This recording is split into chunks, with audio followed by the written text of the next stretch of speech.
లేనప్పుడే జగన్కి అడ్వాంటేజ్ అవుతుంది. Right sir.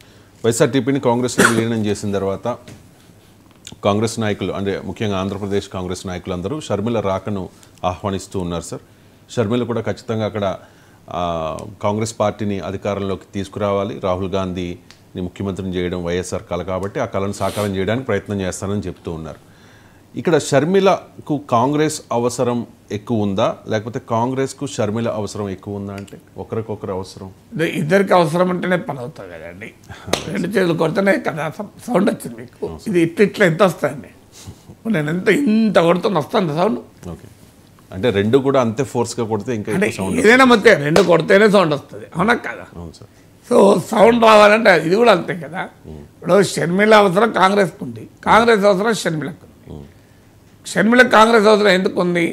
ఆమె రాజకీయాల్లో చురుగ్గా ఉండదలుచుకుంది.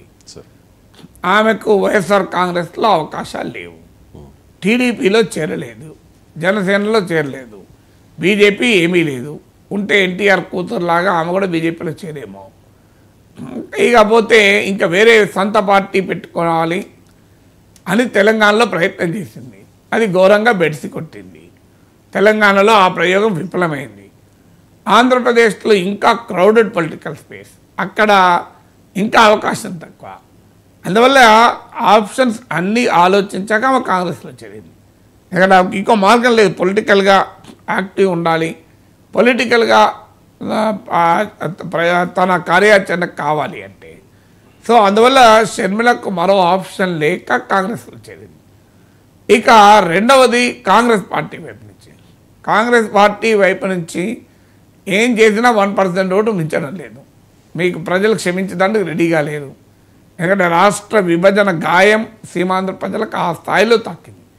అందువల్ల కాంగ్రెస్ను బీజేపీని సమీప భవిష్యత్తులో ప్రజలు క్షమిస్తలేరు.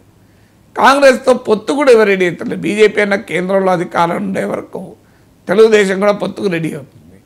ఆంధ్రప్రదేశ్లో ఈ పరిస్థితి కాంగ్రెస్కి వచ్చే సమయానికి కాంగ్రెస్ కేంద్రంలో కూడా అధికారం కోల్పోయింది. దాంతో రాష్ట్రంలో అడ్వాంటేజ్ లేకుండా పోయింది. కేంద్రంలో అధికారంలో ఉంటే ఆంధ్రప్రదేశ్లో కాంగ్రెస్ పార్టీకి అడ్వాంటేజ్ ఉండేది. సో నాయకులంతా, కార్యకర్తలు, శ్రేణులు, సానుభూతి బలంతా వైసీపీకి షిఫ్ట్ అయ్యారు. కాంగ్రెస్లో అదొక పెద్ద ఇంటర్నల్ రిపోర్ట్, తెలంగాణలో లేని పరిణామం అక్కడ.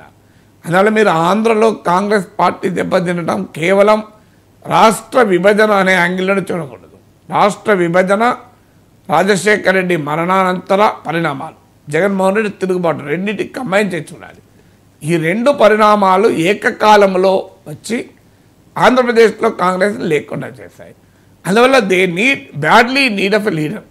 అందువల్ల షర్మిల రాజశేఖర రెడ్డి బిడ్డగా షర్మిల ఉన్నంతలో బెటర్ ఆప్షన్ అవుతారు. అందువల్ల రెండు పార్టీలకు అవసరాలు అటువైపుగా కలిపేలా చేసే ఇద్దరికి కూడా కాంగ్రెస్ పార్టీకి వైఎస్ షర్మిలకు వారి వారి రాజకీయ ప్రయోజనాలు ఈ కలయిక కారణమయ్యాయి. Right sir. ఈ జై భారత్ నేషనల్ పార్టీ ఒకవైపు వైఎస్ఆర్ కాంగ్రెస్ పార్టీ, మరోవైపు Telugu Desam party and Janasena, Bharatiya Janata party